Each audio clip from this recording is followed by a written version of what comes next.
انسان اگر اس زندگی میں اعمال کرتا رہے اور آخر میں اس کو یہ پتہ چلے کہ یہ سارا بوجھ جو میں نے اکٹھا کیا ہے اس کی اللہ کے ہاں کوئی حیثیت نہیں ہے، اس سے بڑا کوئی خسارہ نہیں، اور پانی اور ہوا اس کی ضرورت سے واللہ بڑی ضرورت، کیونکہ یہ خوراک کے بغیر اور پانی اور ہوا کے بغیر زیادہ سے زیادہ یہ نقصان ہوتا ہے کہ انسان کی یہ زندگی ختم ہو جاتی ہے۔ یہ ادھورا معنی ہے۔ اخلاص کی ضد، اصلاً جو اخلاص کی ضد ہے وہ کیا ہے کہ عمل کی قبولیت کی بڑی دو شرائط یہ ہے کہ وہ عمل اکیلے اللہ کے لیے کیا جائے اور وہ شریعت کے مطابق کیا جائے۔ ہر عمل کے بارے میں آپ کو یہ بتانا پڑے گا کہ اس عمل کے ذریعے میری مراد کیا تھی، اس عمل کے ذریعے میرا مقصود کیا تھا۔ بعض دفعہ ہم یہ سمجھتے ہیں کہ جب میں تنہا ہو کر عمل کروں گا تو میں ریاکاری سے بچ جاؤں گا۔ اخلاص کس طرح پیدا ہوگا کہ میں تنہا عمل کروں گا؟ اخلاص صرف اس چیز کا نام نہیں ہے کہ بندہ ریاکاری سے بچ جائے۔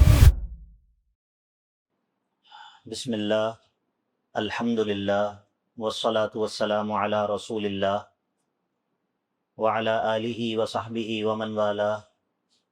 رب اشرح لی صدری ویسر لی امری واحلل عقدۃ من لسانی یفقہوا قولی۔ سبحانک لا علم لنا الا ما علمتنا انک انت العلیم الحکیم۔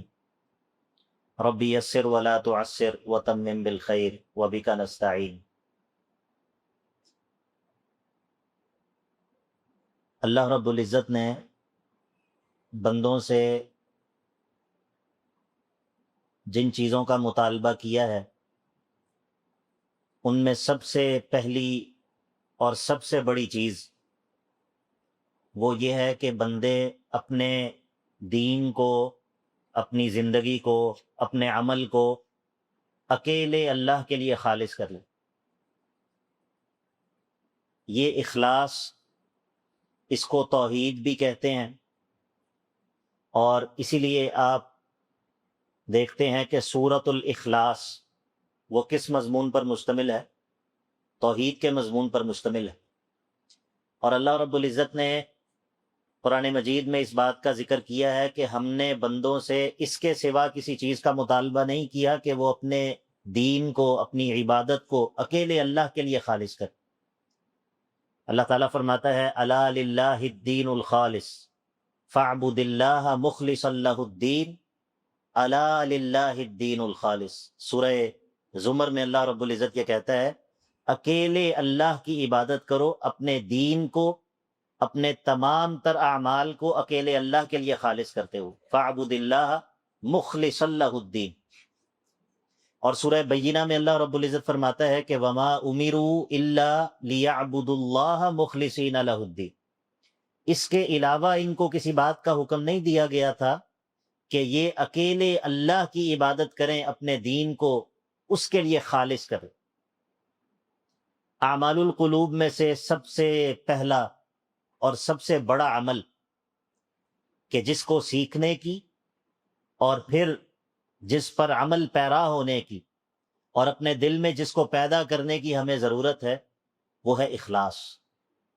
اخلاص کتنی آسانی سے یہ جملہ اور یہ لفظ ہم زبان سے ادا کرتے ہیں، لیکن حقیقت یہ ہے کہ اس کو اپنے دل میں پیدا کرنا اور اخلاص پیدا کرنے کے بعد اس پر قائم رہنا یہاں تک کہ بندے کی اخلاص کی حالت میں اللہ سے ملاقات ہو، یہ پوری زندگی کی محنت کا خلاصہ ہے۔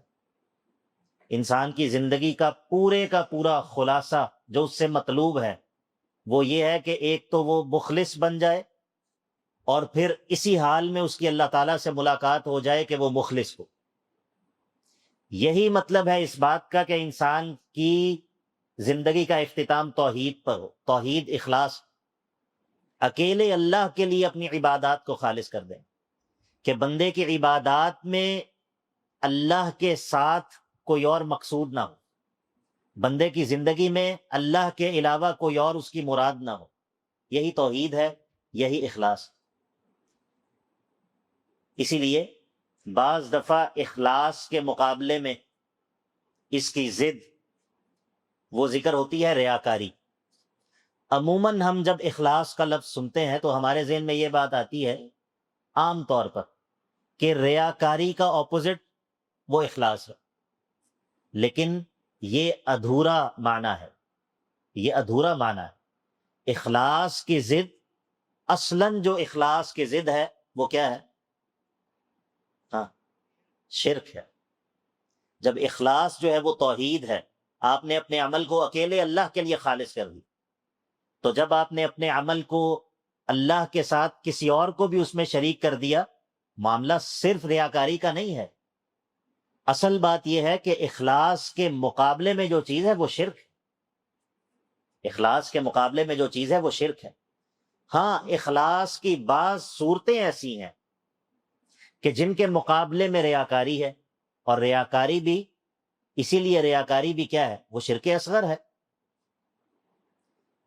تو بہرحال یہ پہلی بات مقدماتی طور پر، تمہید کے طور پر یہ بات ہم نے اسی لیے کی ہے کہ آج کی مجلس اور انشاءاللہ اگلی مجلس، یہ دو ہماری مجالس انشاءاللہ اخلاص کے بارے میں، اخلاص کی اہمیت اور اس سے تعلق رکھنے والی دیگر باتیں، تو ہمارے ذہن میں سب سے پہلے یہ بات ہو کہ یہ موضوع یہ معمولی موضوع نہیں، اور میری اور آپ کی ضرورت اخلاص کو سیکھنے کی، تاکہ ہم اپنے اندر اخلاص پیدا کر سکیں۔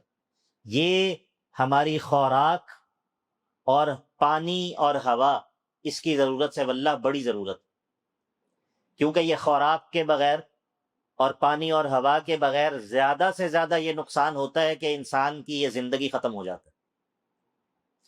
زیادہ سے زیادہ یہ نقصان ہوتا ہے، جو کہ ویسے بھی ختم ہونی ہے۔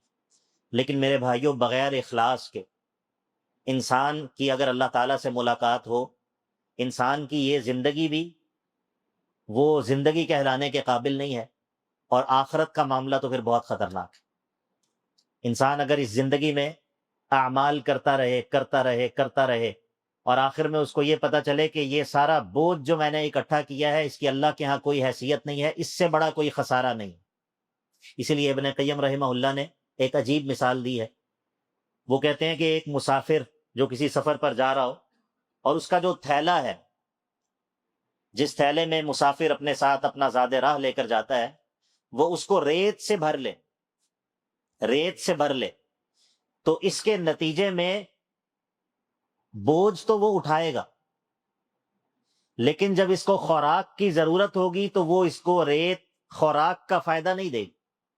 اب اس نے مشقت بھی برداشت کی، بوجھ بھی اٹھایا، بوجھ اٹھا کر سفر بھی کیا، لیکن جب اس کو خوراک کی ضرورت ہے تو اس وقت یہ ریت اس کو یہ فائدہ نہیں دے سکتی۔ یہ حال ہے اس شخص کا جو کہ زندگی میں اعمال میں محنت کر رہا، اور اعمال میں محنت کرنی چاہیے، اس میں کوئی دو رائے نہیں ہے، لیکن اس کو یہ بات معلوم نہیں ہے کہ عمل کرنے سے زیادہ اہتمام مجھے اس چیز کا کرنا ہے کہ میرا عمل وہ خالص بھی ہے یا نہیں ہے، میں مخلص بھی ہوں یا نہیں ہوں۔ کیا ایسا تو نہیں ہے کہ میں اب ایک عمل کر رہا ہوں اور اس میں اللہ تعالیٰ کے ساتھ اور بہت سارے میرا مقصود اللہ کے علاوہ اور بہت سارے رب ہیں، کہ جن کے ذریعے، جن کو اپنا عمل دکھا کر میں جن سے فوائد حاصل کرنا چاہتا ہوں، یا کوئی بھی اور مقصود۔ تو اسی لیے میرے بھائیوں، پہلی بات اخلاص کی اہمیت کے حوالے سے، اخلاص کی تعریف یہی ہے کہ انسان کی حرکات، انسان کی حرکت اور انسان کا سکون، یعنی کہ انسان اگر کوئی حرکت کرے تو اس کی یہ حرکت، اور اگر انسان ساکن ہو، کوئی حرکت نہ کرے، یہ دونوں چیزیں، اور دونوں احوال میں، لوگوں کے سامنے بھی اور تنہائی میں بھی، ان کے ذریعے انسان کا مقصود وہ صرف اللہ ہو۔ اگر میں کچھ کروں لوگوں کے سامنے، اس میں میرا مقصود اس حرکت کے ذریعے اللہ ہو۔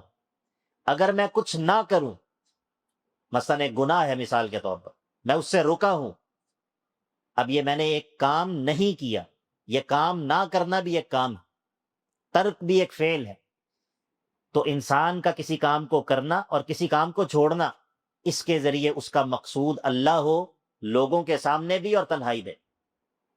یہ ہے اخلاص۔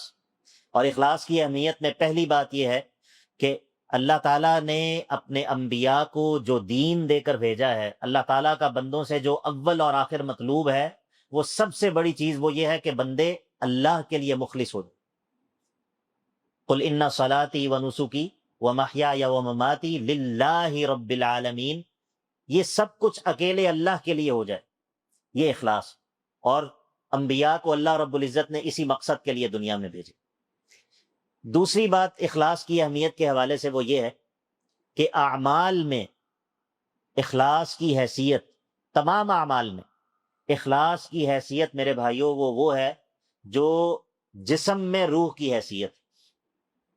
جس طرح انسان کا جسم وہ بغیر روح کے وہ اس کی کوئی حیثیت نہیں ہے، اس کا کوئی فائدہ نہیں ہے، اس سے کوئی نفع حاصل نہیں ہو سکتا، یہی معاملہ اس عمل کا ہے کہ جو عمل اخلاص سے خالی، یہی معاملہ اس زندگی کا ہے کہ جو زندگی اخلاص سے خالی، اس کی حیثیت ایک ویران کھنڈر کے علاوہ اور کچھ نہیں ہے، وہ ایک خرابہ ہے، ایک ویرانہ ہے، اس کے علاوہ اس زندگی کی کوئی حیثیت اللہ تعالیٰ کے ہاں نہیں، جس زندگی میں انسان کا مقصود اور مطلوب صرف اللہ نہیں۔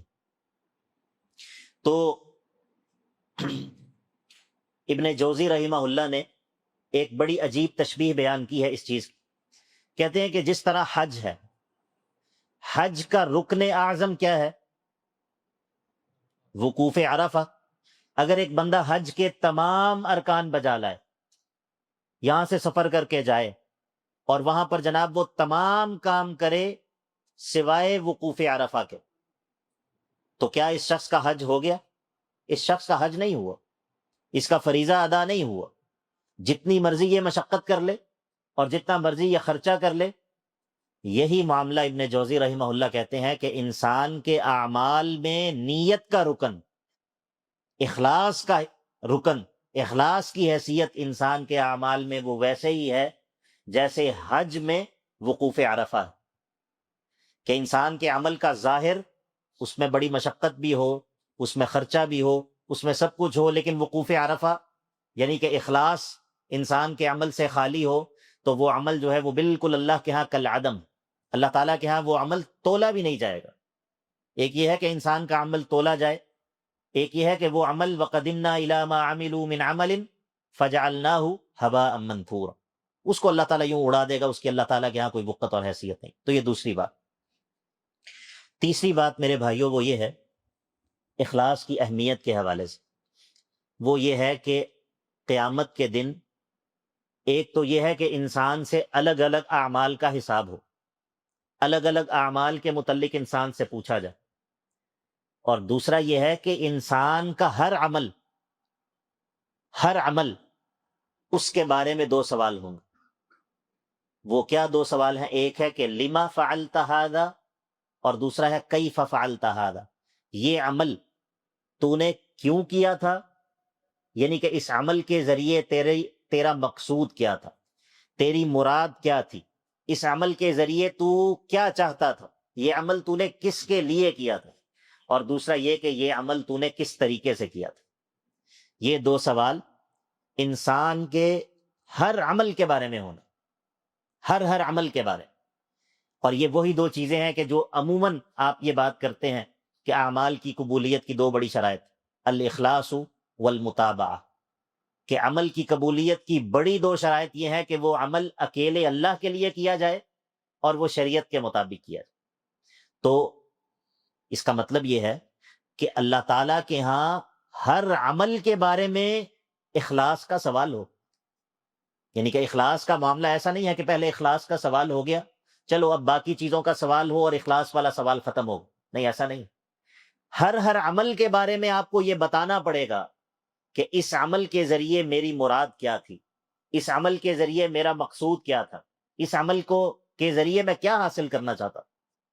تو یہ تیسری بات یہ ہے کہ اخلاص کے بغیر نجات مشکل ہے، اخلاص کے بغیر اپنی زندگی کو، اپنے اعمال کو اکیلے اللہ کے لیے خالص کیے بغیر اور انسان کا مخلص بنے بغیر آخرت میں نجات وہ مشکل۔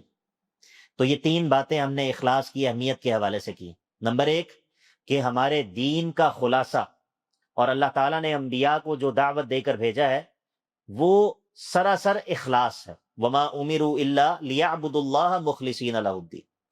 اور دوسری بات یہ ہے کہ اخلاص کے بغیر کوئی عمل بھی اس کی کوئی حیثیت اللہ تعالیٰ کے ہاں نہیں۔ اور تیسری بات یہ ہے کہ اخلاص کے بغیر آخرت میں نجات اور آخرت میں جان چھوٹ جانا یہ ممکن نہیں۔ یہ 3 باتیں اخلاص کی اہمیت کے حوالے سے ہم نے کی ہیں۔ اب اخلاص 2 مراتب ہیں، اخلاص کے 2 مراتب ہیں، اور یہ بہت اہم بات ہے، بہت اہم بات ہے، اسی لیے کہ بعض دفعہ انسان نیک اعمال بھی کرتا ہے، لیکن نیک اعمال میں بھی، نیکیوں میں بھی انسان کی مختلف چیزیں مقصود ہوتی ہیں۔ تو کیا یہ چیزیں، مثلا ایک بندہ اذکار کرتا ہے اور اذکار کے ذریعے اللہ کے لیے تو وہ اذکار کر رہا ہے، لیکن اس کے ذہن میں یہ بات بھی ہے کہ ان کے ذریعے میں محفوظ رہوں۔ ایسا ہوتا ہے یا نہیں ہوتا؟ انسان دعا پڑھتا ہے، ذکر کرتا ہے کہ میں اس کے ذریعے کیا ہو جاؤں گا؟ محفوظ ہو جاؤں گا۔ اب یہ حفاظت کی نیت اور حفاظت کا ارادہ اگر شامل ہے تو کیا یہ اخلاص کے منافی ہے یا نہیں ہے؟ اس طرح کی اور بہت ساری چیزیں ہیں۔ تو اسی لیے یہ بات سمجھنا بہت ضروری ہے کہ اخلاص کے مراتب کیا ہیں۔ میرے بھائیو، اخلاص کا جو اعلیٰ مرتبہ ہے، جو بلند مرتبہ ہے، وہ تو یہ ہے کہ انسان کا قصد اور ارادہ کسی بھی عمل کے لیے وہ اکیلے اللہ کی رضا حاصل کرنا ہو، اور کوئی چیز اس کا مطلوب اور مقصود نہ ہو، چاہے وہ چیز ایسی ہو کہ جس کا ارادہ کرنا وہ منع نہ ہو۔ مثال کے طور پر ایک شخص جہاد کرتا ہے، اب جہاد کے ذریعے وہ اللہ کی رضا کے لیے جہاد کر رہا ہے، لیکن اس کے دل میں یہ بات بھی ہے کہ جہاد کا فائدہ یہ بھی ہو جائے گا کہ کیا ہوگا؟ مال غنیمت ملے گا، مال غنیمت مل جائے گا۔ اب مال غنیمت کو حاصل کرنا، کفار سے مال غنیمت کو چھیننا، کیا یہ اللہ تعالیٰ نے اس کی اجازت دی ہے یا نہیں دی؟ اجازت دی ہے۔ اور جب جہاد مجاہد کر رہا ہے تو ظاہر ہے کہ یہ بات معلوم ہے کہ کفار پر اگر میں غالب آؤں گا تو مجھے مال غنیمت ملے گا۔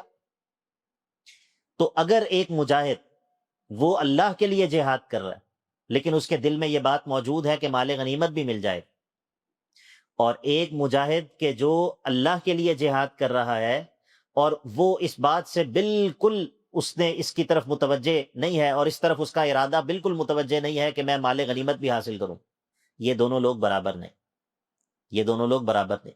اخلاص کا اعلیٰ مرتبہ یہ ہے، اعلیٰ درجہ یہ ہے کہ انسان اپنے عمل کے ذریعے صرف اور صرف اللہ کی رضا چاہتا ہو، وہ ظاہری فوائد جو کہ عمل کے حاصل ہوتے ہیں وہ بھی اس کا مقصود نہ۔ ایک اور مثال سے بات سمجھیں۔ ایک انسان روزے رکھتا ہے، نفلی روزے رکھتا ہے۔ اب جب انسان روزے رکھنے کا عادی ہوتا ہے، کیا اس کا اثر اس کے جسم پر مثبت اثر پڑتا ہے یا نہیں پڑتا؟ پڑتا ہے، وزن بھی کم ہوتا ہے، اور انسان ویسے بھی اپنے آپ کو ہلکا پھلکا محسوس کرتا ہے۔ یہ فوائد وہ ہیں جو کہ روزے کے ساتھ جڑے ہوئے ہیں۔ اب ایک بندہ نفلی روزوں کا اہتمام کرتا ہے، اللہ کے لیے رکھتا ہے، اور وہ لوگوں کو دکھانے یا بتانے کی کوشش بھی نہیں کرتا، اللہ کے لیے عمل ہے، لیکن یہ بات دل میں موجود ہے کہ اس کا ایک فائدہ یہ بھی ہوگا کہ میری صحت جو ہے وہ اچھی ہو جائے گی، ٹھیک ہے۔ اور ایک روزے دار ایسا ہے، ایک شخص ایسا ہے کہ جو روزے رکھتا ہے اور اس کا ارادہ اور اس کا ذہن وہ اس چیز کی طرف متوجہ نہیں، وہ اکیلے اللہ کی رضا اس کا مطلوب اور مقصود۔ تو اخلاص کا اعلیٰ درجہ اور اعلیٰ مرتبہ کون سا ہے؟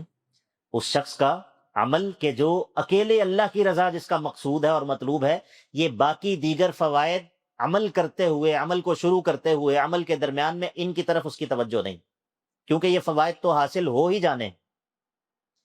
تو اب بعض چیزیں ایسی ہیں کہ جو انسان کے عمل کے ساتھ جڑی ہوئی ہوتی ہیں، اور اگر انسان کا ارادہ اللہ تعالیٰ کی رضا کے علاوہ ان چیزوں کا بھی ہو تو انشاءاللہ اس میں حرج نہیں۔ پہلی چیز یہ ہے، پہلی صورت یہ ہے کہ وہ فوائد کہ جو عمل کے نتیجے میں آخرت میں انسان کو حاصل ہونا۔ مثال کے طور پر ایک عمل ہے جس کے نتیجے میں اللہ تعالیٰ نے خبر دی ہے اپنے رسول کے ذریعے کہ یہ عمل کرنے والے کے آخرت میں درجات بلند ہوں، فلاں عمل کرنے والے کے لیے جنت میں ایسا ایسا ایسا انعام ہوگا۔ اب کیا عمل کرتے ہوئے یہ ارادہ اور یہ نیت ہونا کہ اس عمل کے ذریعے مجھے یہ انعام مل جائے، کیا یہ اخلاص کے منافی ہے؟ نہیں، یہ اخلاص کے منافی نہیں، ٹھیک ہے؟ اور یہ اس کے منافی نہیں ہے کہ میں عمل اللہ کے لیے کر رہا ہوں یا یہ انعام حاصل کرنے کے لیے کر رہا ہوں، نہیں، یہ دونوں چیزیں جمع ہو سکتی ہیں۔ انسان کا اللہ کے لیے عمل کرنا اور ساتھ اس کا مطلوب اور مقصود یہ ہو کہ اس عمل کے نتیجے میں آخرت میں جو انعام ملنے ہیں وہ مجھے حاصل ہو جائیں، یہ اخلاص کے منافی نہیں۔ دوسری صورت یہ ہے کہ وہ چیزیں کہ جو دنیا میں انسان کے اللہ تعالیٰ کی عبادت کرنے پر معاون ہو۔ مثال کے طور پر ایک شخص دنیا میں اللہ تعالیٰ کی عبادت کرنا چاہتا ہے، وہ چاہتا ہے کہ میں دنیا میں استقامت پر قائم رہوں، دنیا میں شیاطین کے شر سے بچا رہوں۔ اب وہ اعمال کرتا ہے، ان اعمال کے ذریعے اس کا مطلوب اور مقصود اللہ کی رضا کے ساتھ یہ بھی ہے کہ ان اعمال کی برکت سے میں شیاطین کے شر سے محفوظ رہوں تاکہ میں دین پر قائم رہ سکوں۔ اب یہ بھی اللہ کی رضا سے زائد ایک ارادہ ہے، ایک الگ مقصود مطلوب ہے، لیکن یہ بھی اخلاص کے منافی نہیں۔ یہ بھی اخلاص میں شامل ہے کہ انسان عمل کے ذریعے یہ فائدہ بھی چاہے کہ اس کے ذریعے دنیا میں مجھے یہ فائدہ حاصل ہو کہ میں اکیلے اللہ کی عبادت پر قائم رہوں۔ اور تیسری صورت یہ ہے کہ انسان عمل کے ذریعے دنیا میں فائدہ چاہے، لیکن وہ فائدہ کہ جس کا شریعت نے بتایا ہو۔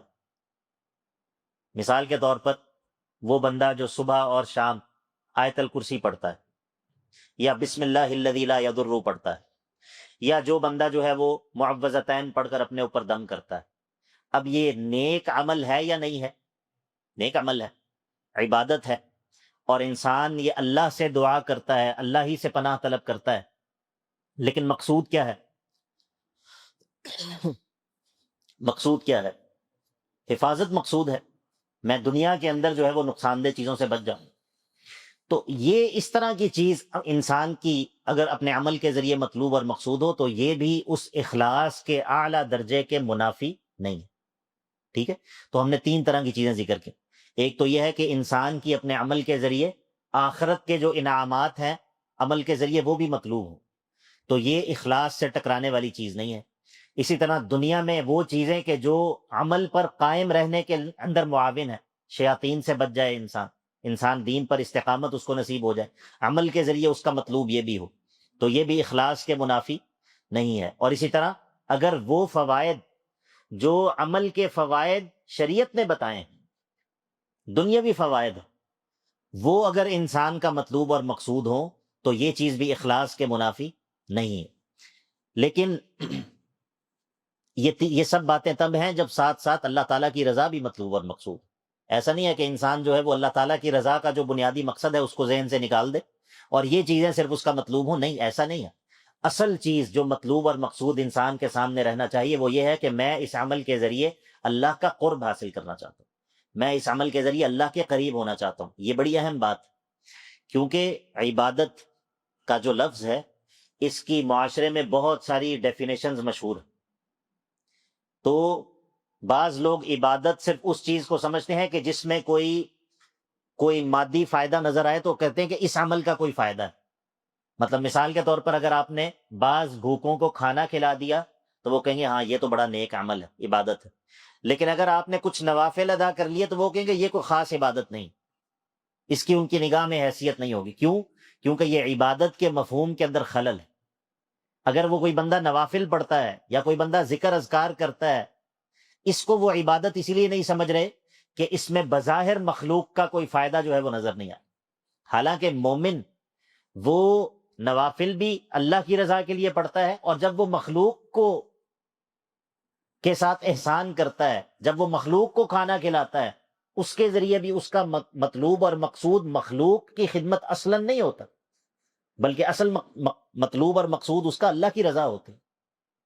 تو بہرحال اخلاص کا دوسرا جو مرتبہ ہے وہ میرے بھائیوں وہ یہ ہے کہ بعض ایسی چیزیں کہ جن کی اجازت اللہ رب العزت نے دی، انسان کی اپنے عمل کے اندر اللہ تعالیٰ کی رضا کے ساتھ وہ چیزیں بھی انسان ان کا ارادہ کر لے۔ مثال کے طور پر حج کا سفر ہے، اللہ تعالیٰ نے حج کے سفر میں تجارت کی اجازت دی کہ انسان حج کے سفر میں حج کے لیے بھی جائے. اب وہ چونکہ سفر کر کے جا رہا ہے تو ساتھ ساتھ وہ اپنا سامان تجارت بھی لے جائے تاکہ وہ مکہ میں یا دوران سفر وہ تجارت کر کے اللہ تعالیٰ کے فضل کو حاصل کر سکے، مال جو ہے وہ اکٹھا کر سکے. اللہ تعالیٰ نے اس کی اجازت دی.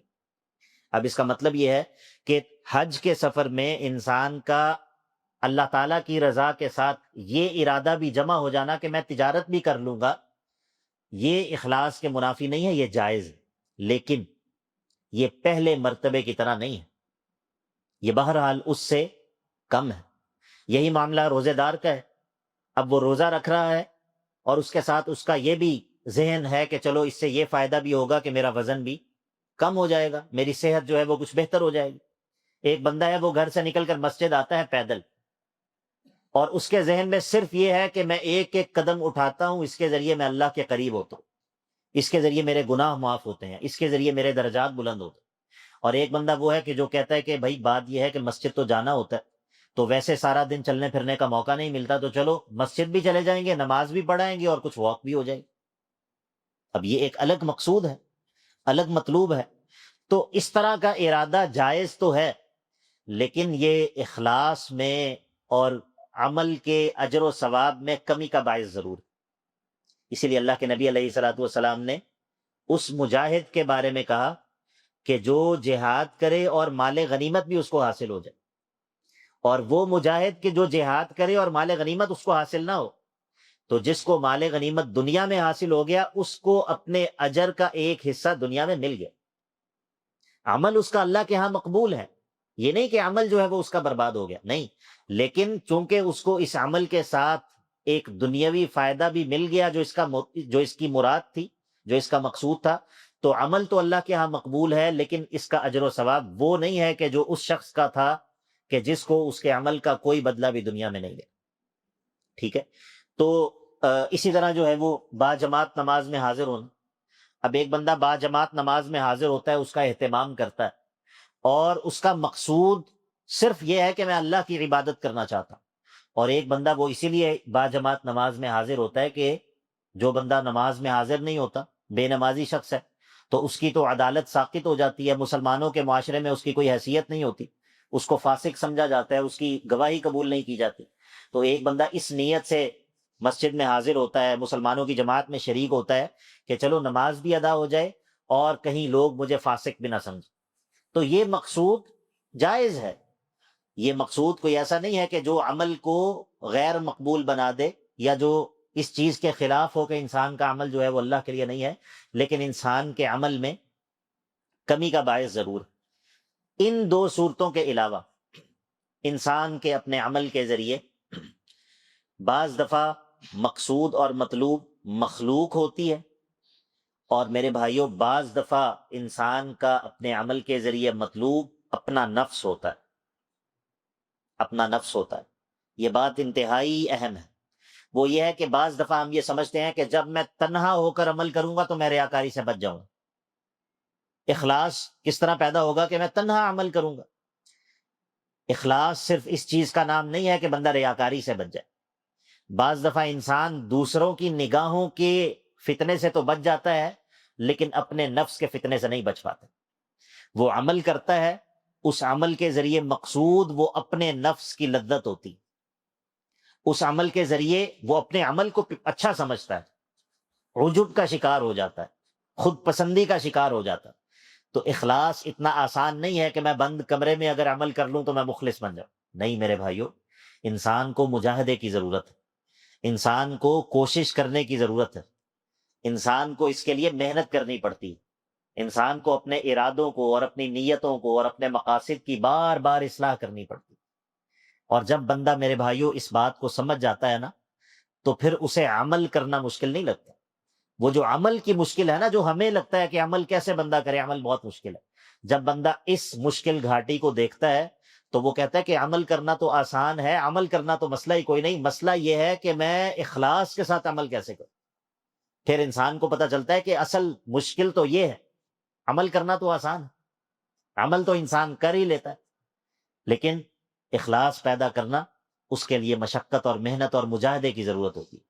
تو اسی لیے انشاءاللہ اگلی مجلس میں ہم اخلاص کے ثمرات، اس کے فوائد جو دنیا میں حاصل ہوتے ہیں اور جو آخرت میں حاصل ہوتے ہیں، اس کے بارے میں بھی بات کریں گے، اور اس کے ساتھ ساتھ جو اہم سوال ہے وہ یہ ہے کہ میں کس طرح مخلص بن سکتا ہوں۔ اخلاص کی اتنی اہمیت ہے، اس کے بغیر جو ہے وہ اعمال قبول نہیں ہوتے۔ تو اب میرے اور آپ کے لیے جو سب سے اہم سوال ہونا چاہیے وہ یہ ہے کہ کیف اکون مخلصا، میں اب مخلص کیسے بنوں، اس کا کیا طریقہ ہے، اس کے پریکٹیکل سٹیپس کیا ہیں، ایسا کیا کیا جائے کہ انسان مخلص بن جائے۔ کیوں؟ کیونکہ اگرچہ یہ مشکل تو ہے لیکن یہ ناممکن نہیں ہے۔ اس بات کی کیا دلیل ہے کہ یہ ناممکن نہیں ہے؟ ہاں ہاں بالکل، بارک اللہ فیک۔ اگر یہ ناممکن ہوتا تو بندوں سے اللہ تعالیٰ کا مطلوب نہ ہوتا۔ اللہ تعالیٰ بندوں کو ناممکن چیز کا حکم نہیں دیتا۔ اللہ تعالیٰ نے بندوں سے اس کا مطالبہ کیا ہے، اس کا مطلب ہے کہ یہ بندوں کی استطاعت میں ہے، بندوں کے لیے یہ ممکن ہے کہ وہ مخلص بن جائے۔ اور ہماری تاریخ میں اور ہمارے سامنے ایسی مثالیں موجود ہیں اللہ کے نبی علیہ الصلوۃ والسلام کی صورت میں، صحابہ کی صورت میں، کہ جو مخلصین کی مثالیں ہیں۔ تو اسی لیے یہ مخلص بننا مشکل ضرور ہے لیکن ناممکن نہیں۔ تو انشاءاللہ اگلی مجلس میں ہم اس موضوع پر بھی بات کریں گے، اخلاص کے فوائد اور ثمرات دنیا اور آخرت میں کیا ہیں، اور اہم سوال انشاءاللہ وہ آخر میں اس کے بارے میں بات کریں گے کہ مخلص بننے کا طریقہ کیا ہے۔ ہم اللہ تعالیٰ سے دعا کرتے ہیں کہ اللہ تعالیٰ ہمیں اخلاص نصیب کر دے۔ وصلی اللہ تعالی علی نبینا محمد وعلی آلہ وصحبہ اجمعین۔